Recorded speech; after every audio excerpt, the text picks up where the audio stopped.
നമസ്കാരം, കൊട്ടാരക്കര മീഡിയയിലേക്ക് സ്വാഗതം. പട്ടാഴിമുക്കിൽ കാർ മനഃപൂർവ്വം ലോറിയിലേക്ക് ഇടിച്ചു കയറ്റിയ സംഭവത്തിൽ ദുരൂഹത നീക്കാൻ ശാസ്ത്രീയ അന്വേഷണത്തിന് പോലീസ്. രാസപരിശോധനയ്ക്ക് പുറമെ അനുജയുടെയും ആഷിമിന്റെയും മൊബൈൽ ഫോണുകളിലെ വിവരങ്ങളും പോലീസ് വീണ്ടെടുക്കും. മരിച്ച ആഷിമിന്റെ മൃതദേഹം ഇന്നലെ രാത്രി തന്നെ സംസ്കരിച്ചു. അനുജയുടെ സംസ്കാരം ഇന്ന് നടക്കും. നാടിനെയാകെ ഞെട്ടിച്ച പട്ടാഴിമുക്ക് അപകടത്തിൽ ദുരൂഹത നീക്കാൻ ഒരുങ്ങുകയാണ് അടൂർ പോലീസ്. വിനോദയാത്ര കഴിഞ്ഞു മടങ്ങി വന്ന അനുജ രവീന്ദ്രനെ വഴിമധ്യേ നിർബന്ധിച്ച് കൂട്ടിക്കൊണ്ടുപോയ ആഷിം എന്തിന് മരണത്തിലേക്ക് കാർ ഓടിച്ചു കയറ്റി എന്നതാണ് പോലീസിന് മുന്നിലെ ചോദ്യം.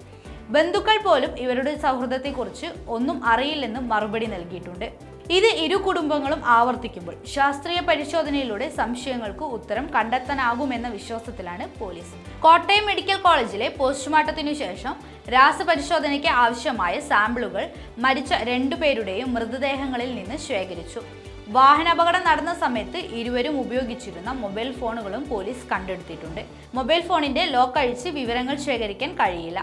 ഈ സാഹചര്യത്തിൽ വിദഗ്ധ പരിശോധനയ്ക്ക് ഫോറൻസിക് ലാബിലേക്ക് ഫോണുകൾ അയക്കും. വാട്സപ്പ് ചാറ്റുകൾ ഉൾപ്പെടെ വീണ്ടെടുക്കാനാണ് ശ്രമം. അനുജയെ കൊലപ്പെടുത്തിയ ശേഷം ജീവനൊടുക്കാൻ ആഷിം തീരുമാനിച്ചിറങ്ങിയതാണോ എന്നതിൽ ദുരൂഹത മാറണം.